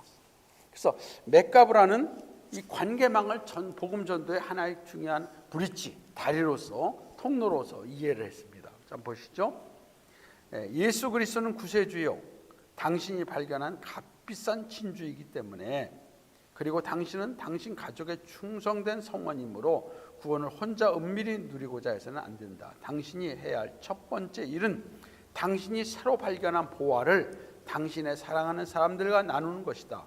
주님을 사랑하는 사람은 자신의 친밀한 사람들을 주님께 인도하기 위해 최선을 다해야 한다. 그래서 안드레 같은 경우는 그의 형 시몬에게 가서 그를 주님께 인도하였다. 당신도 그렇게 하라. 예수님을 처음 만났던 안드레가 바로 그의 형 베드로를 인도했습니다. 예수님께로 인도했단 말이죠. 이게 하나의 관계망 전도의 한 예로죠. 이런 오늘날 이런 관계망 전도가 오늘 이 시대 속에는 더 필요한 하나의 중요한 전도 방법이 되겠습니다. 전혀 모르는 사람들에게 그냥 전도지를 나눠주고, 집집마다 그냥 전도지를 가져 꽂아놓고, 또 요즘 같은 데는 아파트도 들어가기가 힘들고, 가서 꽂아놓기도 힘들고, 또 길을 가다가도 이거 나눠주는 것도 다 이 거부감을 갖고 있고, 그러면서 효과도 별 없으니까 어떤 면에서 더 좋은 효과는 내가 알고 있는 사람들, 내가 접촉할 수 있는 사람들, 그 사람들을 중심으로 해서 그 사람들에게 복음을 전하는 것이 중요하다는 것입니다. 자, 관계망을 전도 대상자로 삼을 경우 유리한 점 7가지. 첫 번째는 뭡니까? 대상자를 찾는 어려움이 없어요. 저 사람이 예수 믿는 사람인지 안 믿는 사람인지 우선 알아야 되겠고, 저 사람이 지금 어떤 상태인지 좀 알아야 되겠고, 그런 어려움이 없단 말이에요. 그리고 낯선 사람을 대할 때 저 사람에게 그냥 뭐 바로 갈 수 있지만 좀 뭔가 이렇게 좀 부담감이 되잖아요. 그리고 또 어떤 일이 서로 반응을 할지 모르는 불안감도 있을 수 있잖아요. 근데 전도 대상자를 관계망 속에서 알면 저 사람이 어느 정도 아니까, 저 사람은 믿지 않는 사람이고, 믿지 않대 교회에 대해서, 복음에 대해서 어느 정도 반응을 하는 사람인가, 어느 정도 좀 알 수 있잖아요. 그러니까 우선 첫 번째, 그런 어떤 불안감이나 부담감이 좀 적고, 일단 내가 저 사람을 전도 대상으로서 이제 삼아야 되겠다 하는 게 쉽게 정할 수 있지 않습니까? 그래서 그렇게 전도자를 찾는 데 어려움이 없다. 첫 번째. 두 번째는 전도 대상자의 형편, 처지, 그들의 필요를 미리 알고 있단 말이에요. 뭐 대화에서 그의 어떤 그 문제점이 무엇인가 그걸 뭐 찾고 그럴 필요가 없어요. 예수님이 사마리아 여인을 할 때는 저 사람이 물을 길러러 오니까 벌써 물에 대한 필요성을 저 사람이 필요로 하고 있으니까 아시고 이제 접촉을 했는데, 이 전도 관계망에 있는 사람들은 이미 벌써 관계를 가지고 있었기 때문에 저 사람의 필요가 무엇인지, 저 사람의 형편이 무엇인지, 저 사람의 처지가 무엇인지 알기 때문에 거기에 맞게 복음을 제시할 수 있단 말이에요. 그리고 그거에 맞게 가까이 할 수 있으니까, 그런 면에서 관계망 안에 있는 사람들을 전도대상 삼는 것이 두 번째, 유리하다. 세 번째, 이 전도 대상자가 다른 사람은 누가 얘기를 하면 뭔가 거리감을 가지고 있는데, 그러나 서로 관계를 가지고 있는 사람이 전도를 하려고 할 때는 그 전도 대상자인 불신자가 좀 더 그 사람 말에 관심을 가지고 그 사람 말에 좀 신빙성을, 신뢰를 줄 수 있단 말이죠. 전혀 모르는 사람이 어떤 말을 걸고 어떤 말을 하는 것보다는 아는 사람이, 그러니까 관심을 더 가질 수 있는 것이고, 또 그 사람에 대해서 좀 그의 말을 신뢰할 수 있는 거죠. 그리고 몇 번 이렇게 접촉하다가 내 마음에 그거에 대해 관심을 갖게 되고 마음의 변화가 일어난단 말이에요. 그랬을 때 그 전도 대상자는 나에게 이 말을 전한 사람에게 쉽게 또 가서 물어볼 수 있고 또 가까이 할 수 있단 말이에요. 그런 면에서 세 번째 그런 유리한 점이 있고, 네 번째 158페이지에 보면 네 번째 너무 서두를 필요가 없잖아요. 처음에 길에서 보는 사람, 이 사람은 빨리 그 전해야지, 빨리 전해야지, 막 서두름이 있을 수 있는데, 이 전도 관계망 속에 있는 사람들은 우선 처음에는 인사하고 교제하고 조금씩 스텝 바이 스텝으로 해서 이렇게 여유를 가지고 그에게 복음을 제시할 수 있는 면에서 네 번째 서두를 그럴 필요가 없다. 다섯 번째는 전도 이 대상자가 자기만이 아니라 자기 옆에 있는 사람들, 자기 아는 친구들, 자기 가족하고도 연관이 돼 있어. 다 이렇게 끈앞풀이 돼 있기 때문에 서로 연결을 할 수 있고, 그들을 통해서 또 인도할 수 있어요.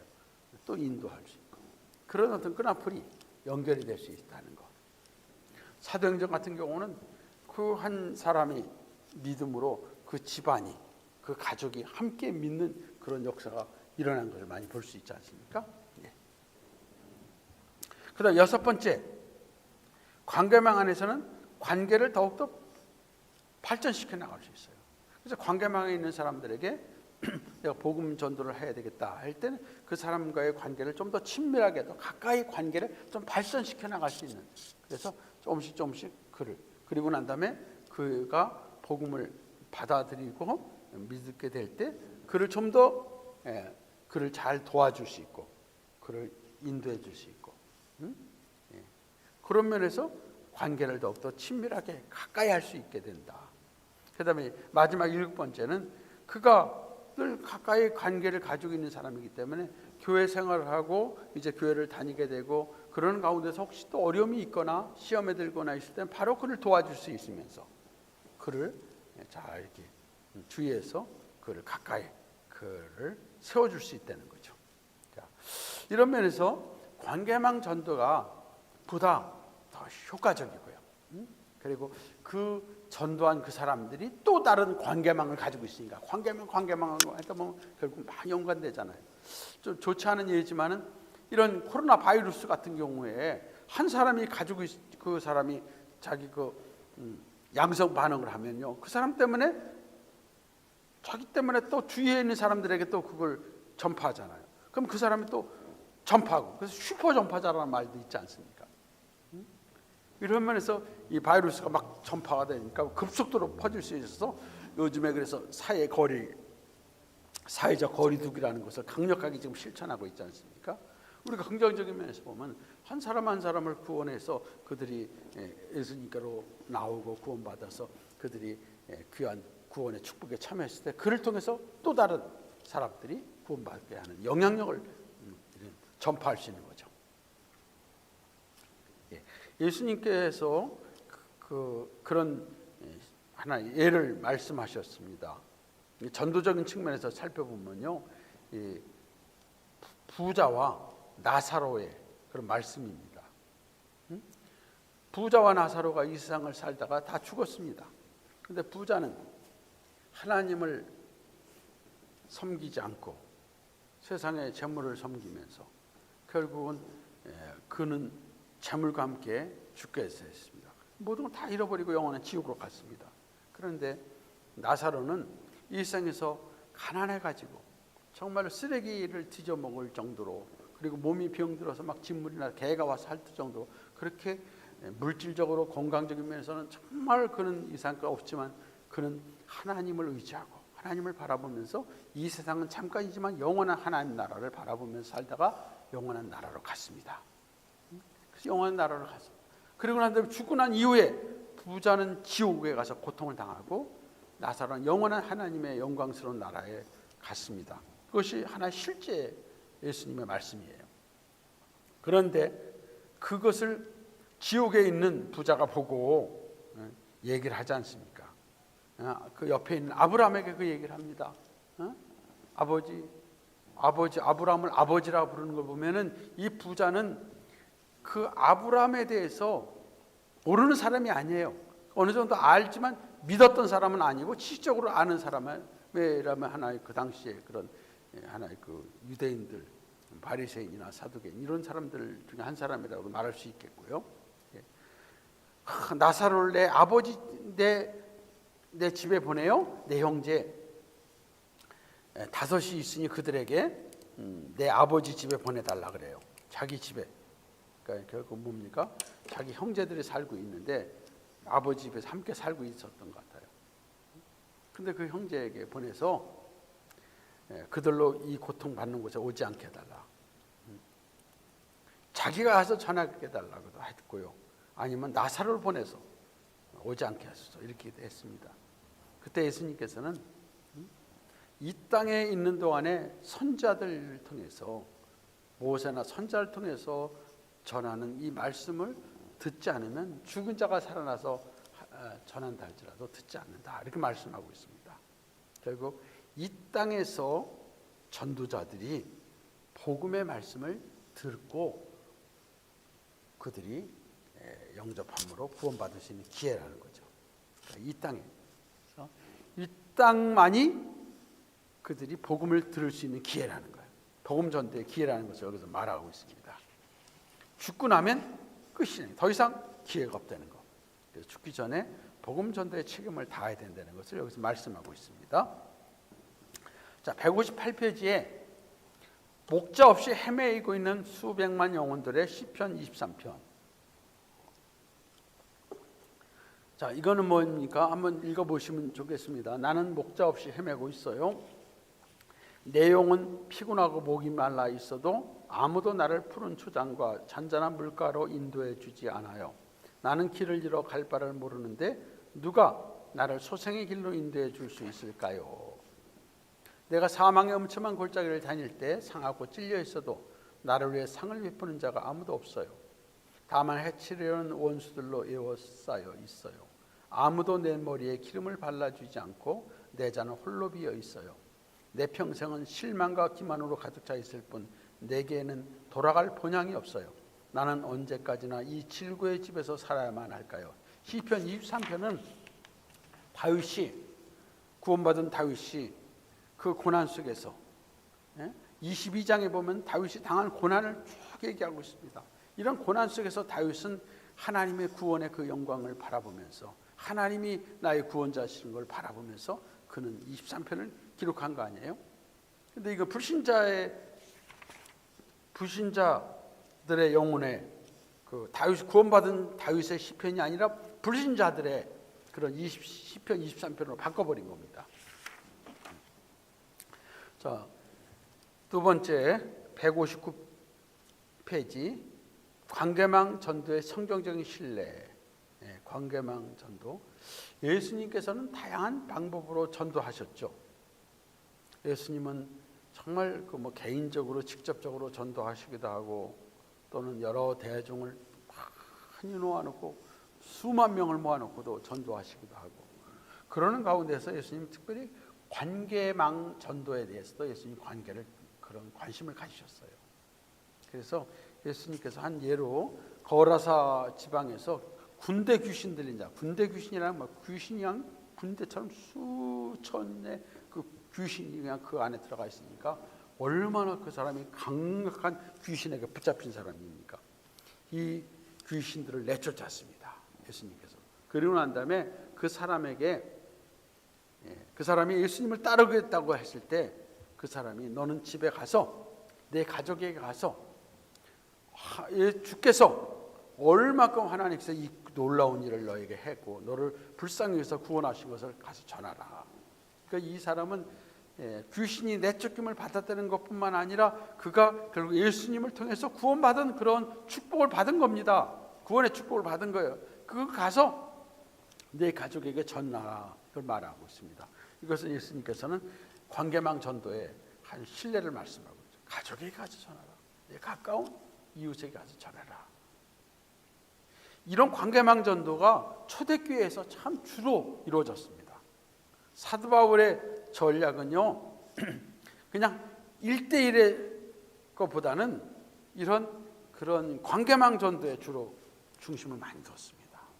그래서 한 사람을 전도하되 그 사람 한 사람뿐만이 아니라 그 사람을 통해서 그의 가족이 전파되도록, 가족에게 복음이 전파되도록 했고요. 그리고 사도 바울은 이 한 대도시나 어떤 지역을 중심으로 에베소, 고린도 이런 지역의 중심으로 가서 거기서 때로는 머물면서 거기서 그 한 사람 한 사람을 전도해서 구원하고 그들로 가서 또 다른 관계에 있는 사람들을 전도하고 또 전도하고, 이런 사도 바울은 관계망 전도, 한 사람을 통해서 그의 가족과 이웃을 전도하게 만들고요. 그리고 어느 지역에 가서 결국 그 사람들을 전도해서 그 지역으로 또 가서 지방으로 또 내려가도록, 이런 전도 방식을 사도 바울은 취했습니다. 거기 보면은 사도 바울이 한 것이 빌립보에 가서 제일 먼저 그가 제2차 선교 여행을 떠나면서 성령께서 마게도니아 환상을 통해서 빌립보 그 유럽 쪽에 복음을 전하도록 하셨잖아요. 마게도니아 환상을 보여주셔서 첫 번째 도착하는 곳이 빌립보 성인데, 빌립보에 들어가서 제일 먼저 만난 루디아를 통해서 그의 온 집안이 가정이 구원받도록 하고요. 그리고 또 간수장이 회개하고 그의 온 집안이 예수님을 믿고 구원받도록 했습니다. 이렇게 해서 빌립보 교회가 루디아의 가정교회, 그런데 간수장의 가정교회, 이렇게 해서 빌립보 교회가 시작이 되지 않습니까? 사도 바울은 어디 가서 주로 그 한 사람이 그 한 사람 개인으로 끝나는 것이 아니라 그 사람이 집안의 가장이라든가 아니면 집안에 영향력 있는 사람으로 영향을 미치도록 합니다. 그래서 루디아라는 그 여자를 통해서 그 집안의 가정의 자녀들, 남편까지, 그리고 간수장을 통해서 그 온 가족을 통해서, 그 데살로니아 지역에는 야손이라는 그 사람을 통해서 그의 온 집안이 구원받고, 고린도 지역에서는 해당장 그리스도보를 통해서 그의 온 집안이 구원받으면서 또 주위에 있는 사람들이 구원의 그런 복음의 말씀을 들을 수 있도록 했습니다. 그래서 사도 바울의 전략은 이렇게 관계망 전도를 통해서 한 사람이 가정교회를 이루게 하고 그 가정교회가 또 다른 가정교회를 이루도록 하는 관계망 전도. 그래서 가정교회는 이런 관계망 전도, 초대교회의 하나의 중요한 복음 전도의 발판이었다는 것을 우리가 생각해야 되겠습니다. 160페이지 봅니다. 160페이지에 보면은 메가브란의 그런 그 관계망 전도에 대한 하나의 설명이 있습니다. 메가브란이 그 안디옥 교회에서 사도 바울이 1년 동안 머물면서 이제 그 지도자로서 말씀을 전했는데, 거기에 있으면서 안디옥은 하나 중심적인 도시였으니까요. 거기서 사도 바울의 관계망 전도, 중심 전도에 대해서 이렇게 설명을 하고 있습니다. 한번 그 내용을 한번 읽어보시면 좋겠습니다. 시간을 가서 한번 읽어보시고 한번 잠깐 읽어볼까요? 안디옥에 있는 어떤 유대인 여자가 바울에게 이렇게 말했을 것이다. 나는 이고니온에 남동생이 있습니다. 그는 여러 해 동안 메시아가 오기를 기다려왔습니다. 어떻게 해서라도 그가 당신의 말을 들을 수 있기를 바랍니다. 그는 큰 저택을 가지고 있고 사업에도 성공했습니다. 그는 당신을 진심으로 환영할 것입니다. 내가 그에게 소식을 보낼까요? 또는 어떤 헬라 그리스도인들은 이렇게 말했을 것이다. 우리 회사는 루스드라 마을에서 사업을 합니다. 또 나의 이종 사촌이 그곳에 살고 있습니다. 그와 그의 가족들은 정기적으로 회당에 나갑니다. 그는 며칠 내로 안디옥에 올 것입니다. 그는 매우 영향력 있는 사람입니다. 만약 그가 확신을 갖게 된다면 당신에게 루스트라에 가자고 부탁할 것이다. 만일 우리가 안디옥에 300명의 그리스도인들이 있었다고 가정한다면 물론 그보다 더 많이 있었을 터이지만 그들의 모든 친척들은 수천 명에 이를 것이고 세계의 모든 곳에 흩어져 있을 것이다. 우리는 다음과 같은 당연한 추측을 할 수 있는데 그것은 안디옥의 그리스도인들에게 그처럼 많은 친척들이 있었으며 신앙을 확신시키는 데 있어서 그들의 막중한 중요성을 갖고 있었다는 것이다. 또 바울은 그것을 틀림없이 깨달아 알고 있었다는 것이다. 이렇게 해서 어떤 유대인들은 메시아를 기다리고 있는 그런 친척들에게 가서 복음을 전하도록 하는 것이고, 어떤 헬라인들에게는, 헬라 그리스인들에게는 이렇게 또 뭐 사업을 하는 친척이나 누구 또 거기 가면 누구를 만날 수 있을 겁니다. 그 사람을 좀 불러서 그 사람을 접촉해서 전도를 하시면 또 좋겠습니다.